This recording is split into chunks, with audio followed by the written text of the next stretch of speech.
The Curse of the Crying Boy Painting. Location: United Kingdom. Background: in the 1980s, a series of strange and unsettling events began to unfold in homes across the United Kingdom. These events centered around a seemingly innocuous mass-produced painting known as the Crying Boy. This painting, which depicted a young boy with tears streaming down his face, was found unharmed in multiple house fires.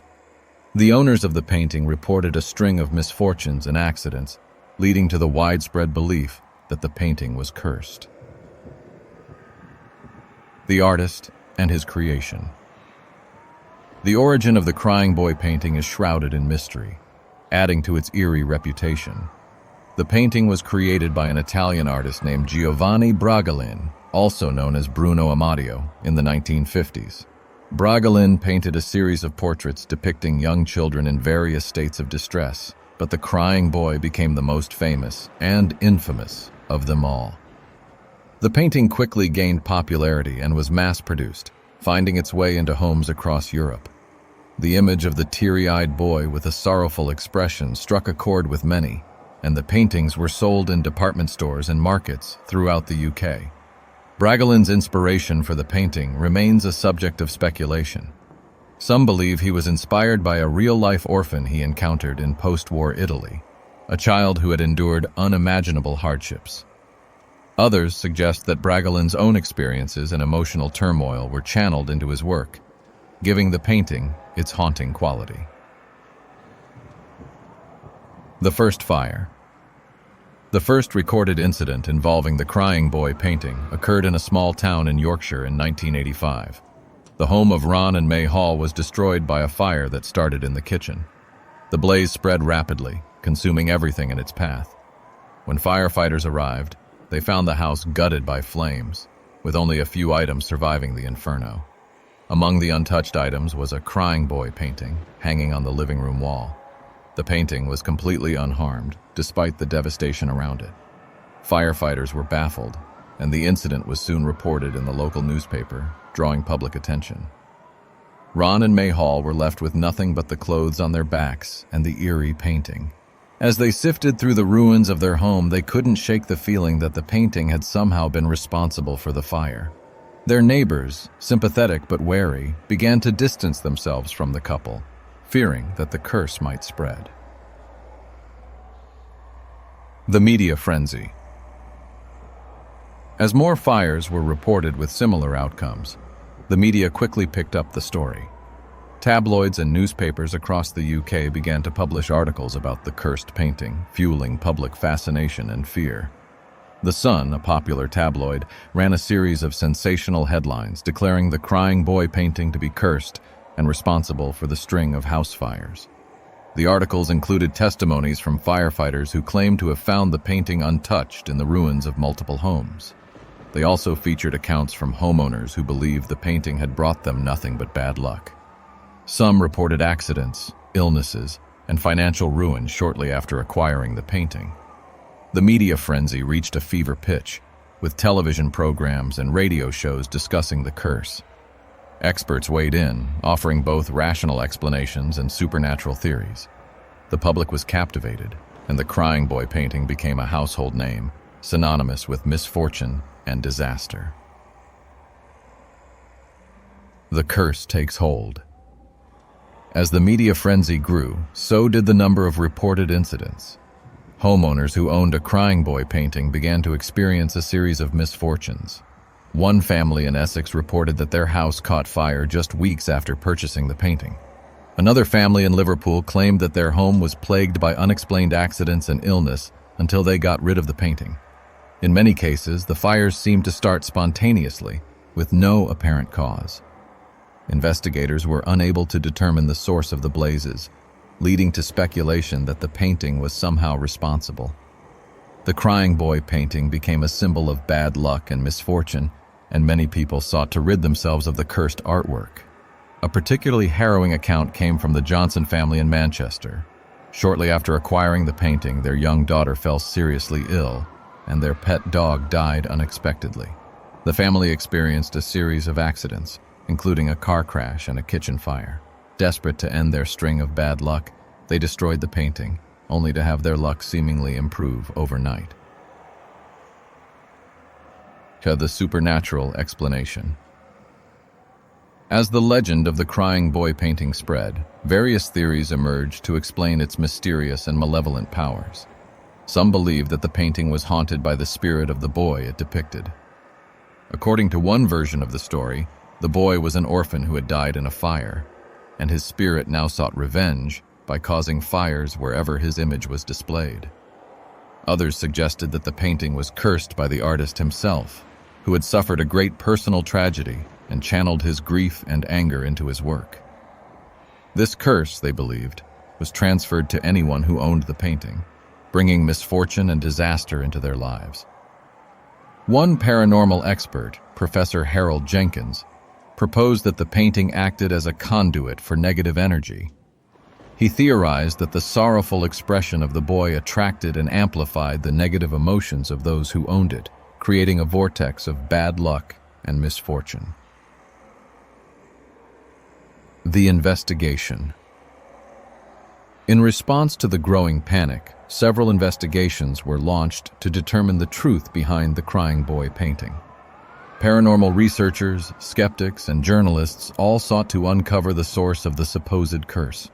One prominent investigator, Dr. David Clark, a journalist and folklorist, decided to delve deeper into the mystery. Dr. Clark conducted interviews with fire victims, firefighters, and art experts to piece together the story. He discovered that the crying boy painting was indeed found unharmed in many house fires, but he also found that the painting's composition might have played a role in its survival. The painting was printed on a type of hardboard that was resistant to fire, which could explain why it often remained intact while other items were destroyed. Additionally, the paintings were usually hung on walls, where they were less likely to be engulfed by flames. Dr. Clark's findings suggested that there might be a rational explanation for the painting's survival, rather than a supernatural curse. Dr. Clark also explored the psychological impact of the painting. He noted that the image of a crying child could evoke strong emotional reactions, leading people to attribute their misfortunes to the painting. The power of suggestion, combined with the widespread media coverage, could have created a self-fulfilling prophecy for those who believed in the curse. The mass burning. Despite the rational explanations, fear of the crying boy painting continued to grow. Many people who owned the painting were desperate to rid themselves of it, believing that it was the source of their misfortunes. In response, the Sun newspaper organized a mass burning event in 1985, inviting readers to send in their crying boy paintings to be destroyed. Hundreds of paintings were collected and set ablaze in a large bonfire, accompanied by much media fanfare. The event was intended to break the curse and alleviate the public's fears. However, even as the paintings burned, reports of strange incidents and bad luck associated with the crying boy continued to surface. During the burning, witnesses reported seeing the flames flicker and dance in unusual patterns, as if the paintings were resisting their destruction. Some claimed to hear faint cries and whispers emanating from the fire, adding to the eerie atmosphere. Despite the spectacle, the mass burning did little to quell the legend of the crying boy. The paranormal investigations. Paranormal investigators continued to be drawn to the crying boy painting, eager to uncover evidence of its supernatural powers. One such team, led by renowned investigator Peter Underwood, conducted a series of experiments with the painting. Underwood's team acquired several crying boy paintings and subjected them to various tests. They placed the paintings in controlled fire environments to observe their behavior. While some of the paintings did indeed survive the flames, the investigators were unable to conclusively prove that the paintings were cursed or possessed. Despite the lack of definitive evidence, the legend of the crying boy painting persisted. The combination of real-life tragedies, media sensationalism, and the eerie nature of the painting itself ensured that the story would endure for years to come. Underwood's team also conducted seances and used other methods to communicate with the supposed spirit of the crying boy. During one seance, a medium claimed to make contact with the spirit of a young boy named Marco, who had died in a fire. The medium described the boy as sorrowful and vengeful, seeking to punish those who displayed his image. While some were convinced by the medium's account, others remained skeptical. The modern encounters. In the decades since the initial wave of incidents, the Crying Boy painting has continued to capture the public's imagination. While the media frenzy has died down, reports of strange occurrences and bad luck associated with the painting still occasionally surface. One such modern encounter involved a young couple, Lisa and Tom, who purchased a Crying Boy painting at a flea market.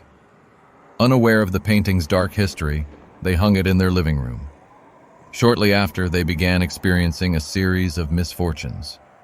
Their car broke down, Lisa lost her job, and Tom suffered a series of minor accidents. It wasn't until a friend mentioned the painting's cursed reputation that they realized what might be causing their troubles. They decided to remove the painting from their home and gave it to a local charity shop. Almost immediately, their luck seemed to improve, and their lives returned to normal. Another recent account came from a family in Birmingham. After acquiring a Crying Boy painting at an antique shop, they experienced a series of unexplained electrical issues and health problems. Their teenage son became obsessed with the painting, claiming that the boy's eyes followed him around the room. The family eventually destroyed the painting, and their troubles mysteriously ceased. The legend lives on. The Crying Boy painting remains a fascinating and unsettling piece of modern folklore. Its story has been retold in books, documentaries, and online forums, each retelling adding new layers of mystery and intrigue. The painting itself has become a symbol of the unknown forces that may influence our lives, a reminder of the thin line between superstition and reality. Today, the Crying Boy painting can still be found in homes and collections around the world. While many people regard it as a harmless piece of art, others remain wary of its supposed curse. The legend of the Crying Boy serves as a testament to the enduring power of storytelling and the human need to find meaning in the unexplained. Collectors and enthusiasts continue to seek out the Crying Boy painting, drawn by its dark history and the allure of owning a piece of cursed art. Some display the painting as a conversation piece, while others keep it hidden away, fearful of the misfortunes it might bring. A haunting legacy. The Crying Boy painting is more than just an image. It is a portal to a world of mystery and fear. The legend that surrounds it has left an indelible mark on those who have encountered it, a reminder of the potential for darkness in even the most ordinary of objects. As long as the painting exists, so too will the stories of its curse. The Crying Boy will continue to haunt the imaginations of those who hear its tale, a symbol of the unknown forces that may shape our lives. Whether the painting is truly cursed or simply the victim of coincidence and superstition, its legacy endures, a haunting reminder of the mysteries that lie just beyond our understanding. The Crying Boy painting stands as a testament to the power of belief and the human tendency to find patterns in chaos. It challenges us to confront our fears and question the boundaries between reality and superstition.